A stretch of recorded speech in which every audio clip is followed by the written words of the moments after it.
E aí eu vou pedir para vocês se posicionarem, não mais como o doutor Evandro, nem como o doutor Samuel, mas que a gente se encaixe aqui em algum lugar. Quem vocês acham que a equipe de emergência deve atender? O policial ou o traficante? Vocês podem se deslocar. Vamos lá? O policial está do lado de lá, o traficante do lado de cá. O traficante, como mostra ali na cena do filme, é o que está na situação mais grave. Eu tinha pensado nisso também, mas eu vou ficar no meio aqui. Eu vou chamar mais uma pessoa, então, para explicar pra gente como é que essa dinâmica vai funcionar. A Miriam tá se deslocando, ela ainda quer ficar no meio do meio. Eu tô com uma dúvida aqui. O traficante está numa situação pior do que a do policial. No risco de morte. O policial está estável. O policial estável e a cena que apresenta, o traficante está praticamente morrendo. Praticamente morrendo. Isso. E aí eu vou chamar então para cá o doutor Fernando Vasconcelos, médico neurocirurgião. Você está no meio. Ele dá plantão 3 vezes do Hospital Miguel Couto, Hospital Municipal do Rio de Janeiro. Chega para cá, doutor. Não devem ter sido poucas as vezes que o senhor se viu em situações difíceis, em dilemas de quem atender primeiro num hospital público, né? Não foram poucas vezes. No dia a dia da emergência, a gente se depara com muitas situações desse tipo. E situações incríveis, quer dizer, tanto aqui no Rio de Janeiro, em grandes cidades, a gente acaba tendo ferimentos por conta das armas muito, muito letais, que são ferimentos de guerra, como a gente tem acidentes, por exemplo, de trabalho. Dá uma olhada nessa imagem. O doutor Fernando atendeu a esse paciente, um operário que teve um vergalhão atravessou o crânio dele, né? Exatamente. A gente falou desse caso aqui. Foi em 2012. 2012. E o senhor estava lá nesse plantão. Isso. Ou seja, não é uma situação fácil, uma cirurgia. Se fosse o traficante, só atenderia do mesmo jeito. Era um operário. Como todas as pessoas. Ô, Fátima, tem uma coisa que eu reparei quando a gente fez laboratório, que os médicos eles não perguntavam o que tinha acontecido, como tinha acontecido. Então, eu acho que isso faz parte da ética, não sei, né, doutor? Mas por isso que eu fiquei aqui, porque quando chega alguém no hospital, não interessa se é policial, traficante, é um ser humano que está ali. Então, eu acho que tem a ver com a ética, assim, essa decisão, né? Tem essa questão do juramento lá da profissão, como é que funciona? Isso, né? A gente não tem essa... Pediu só para você botar mais um pouquinho. A gente não cabe a gente julgar ninguém, né? A gente tem que atender todas as pessoas e fazer a nossa... O que a gente se propôs a fazer é salvar as vidas, né? E independente de classe social, idade, né? Fazer todo possível por todas as pessoas. Sem distinguir, né? Não ficar distinguindo ninguém. Agora, eu queria entender o nosso... Tem 3 aí no meio? Também tem o Márcio e Miriam. Me digam aí, como é que funciona o meio?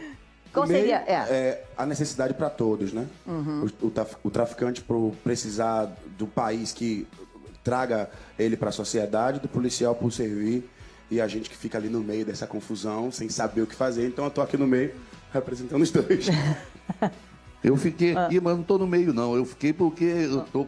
Quem tá mais machucado, quem precisa ser atendido Você primeiro. tá do lado do traficante, então? Eu fiquei aqui, mas se fosse o policial, eu ficaria lá. Porque o óbvio, todo mundo espera, deixa o traficante morrer, deixa o policial. Mas eu acho que não é por esse caminho, né? São 2 vidas, e essa chamada escolha de Sofia é muito ruim. Teve uma senhora aqui, no Rio de Janeiro, que com 4 netos, 3 netos correram quando estava tendo uma matança na favela, e o último não conseguiu entrar, e ela ficou com os 3 e não abriu a porta para o outro neto. E aí entrevistaram ela falou assim, eu tive que optar, ou eu perdia um neto ou eu perdi os 4. É uma decisão Nossa, isso é um absurdo que a gente tem que né? fazer essa escolha. Como a Miriam falou, a gente hoje mesmo, com tanto noticiário, né, falando de desvio de dinheiro público, né, de pessoas, ex-governadores sendo presos por corrupção, tanta coisa acontecendo, e a gente ainda tendo que ficar diante de situações como essa por falta de dinheiro, por falta de ter escolha, por falta de policiamento, né? E a gente que mora na favela, a gente sabe da dificuldade, exatamente o que é isso na pele, porque não é uma coisa que a gente está vendo. Essa semana teve um amigo meu que faleceu. Entraram no salão dele, um anjo, mataram ele com 9 tiros de metralhadora. Eu vi esse caso, chocou. Isso é uma coisa que tá assim, o gueto todo, Salvador inteiro, o Brasil inteiro tá querendo saber o porquê que os governantes não tomam atitude com essa situação e pegam ônibus, e a mãe da gente que cai no meio que vai pro trabalho, é realmente uma situação complicadíssima. Aqui a Michelle, eu chamei a Michelle para cá porque ela tem uma história, né, Michelle? Você trabalhava numa clínica, na recepção da clínica. Isso, trabalhava numa clínica faz 5 anos. E a gente trabalhava à noite, não era emergência, era uma clínica particular. Porém, a gente estava dormindo, descansando, tinha um paciente que o médico estava fazendo a observação.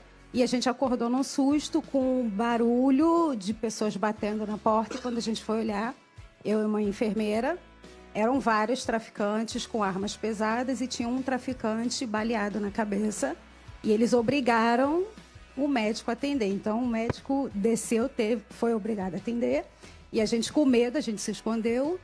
E, não sei, felizmente, o bandido faleceu lá. Ou seja, não é exagero, essas coisas acontecem mesmo, né? Então aí, né? Oi, Miriam. Fátima, eu não fiquei no meio, um pouco parecido com o Stefan.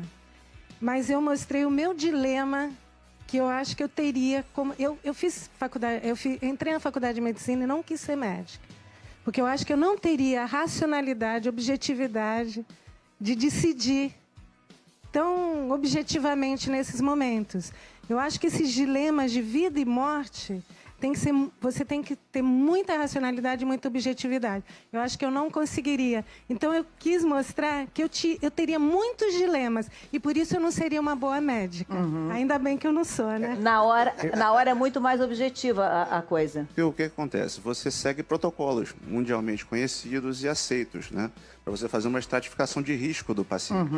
E dali você vai decidir quem é o paciente que está precisando sofrer uma intervenção mais rapidamente, quem é que está mais estável, qual paciente tem uma viabilidade, qual paciente não tem uma viabilidade. Independente disso, né, você vai manejando os pacientes, né, conforme a... Mas numa correria, estou aqui no lado do policial pelo seguinte, estou imaginando a cena, numa correria no hospital público com um ambiente de guerra, né, com trânsito violento, violência urbana também. Aí chega um policial e um traficante. Eu vou direto para o homem da farda para...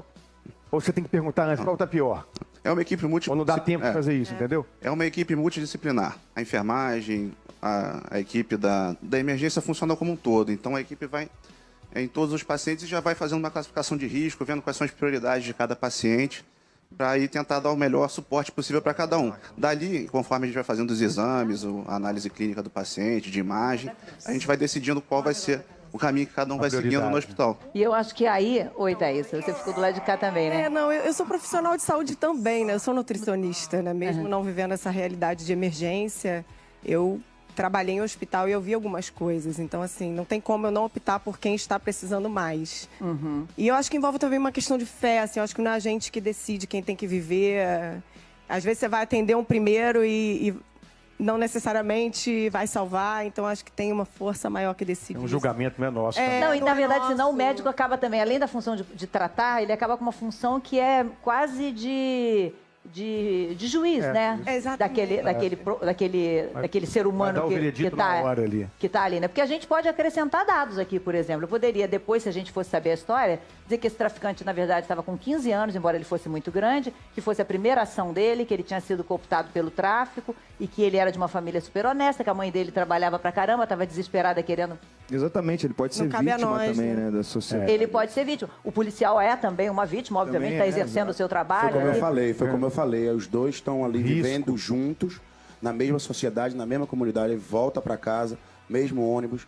É uma situação, acho importantíssimo. Eu me coloquei aqui como médico. Exato, na função de médico. Função de médico.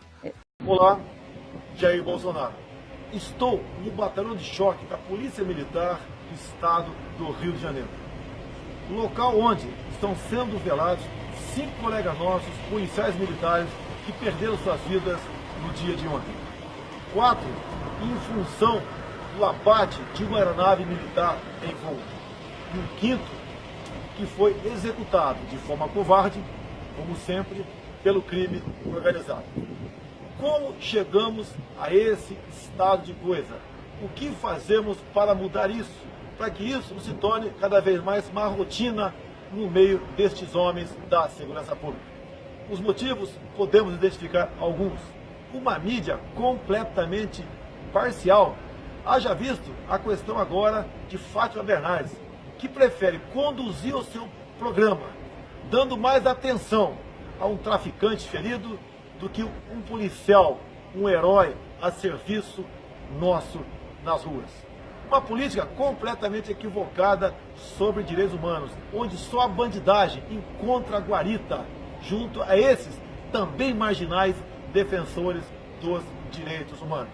A questão agora, a audiência de custódia, que sequer lei é, mas vale muito mais para o bandido do que para o nosso policial. Logicamente, estamos aqui numa situação de muita dor, muito sofrimento, onde estamos assistindo aqui familiares enlutados, chorando por 5 homens que nos deixaram no dia de ontem. Vamos, cada um de nós, fazer a sua parte, combater o politicamente correto, botar um fim na atual política de direitos humanos, revogar a questão da audiência de custódia, buscar maneiras de a mídia valorizar esses verdadeiros heróis que arriscam as suas vidas 24 horas por dia em defesa da população de bem. Revogar também estatuto de desarmamento, entre tantas outras medidas. Um forte abraço a todos e, mais uma vez, nossas condolências aos familiares que aqui estão chorando seus mortos. Bem como, na semana passada, nós tivemos 2 policiais executados em Boa Vista, Roraima, e há pouco tempo atrás também na cidade de Quixadá, Ceará. Um forte abraço a todos e Deus conforte os familiares desses bravos policiais que nos deixaram no dia de ontem.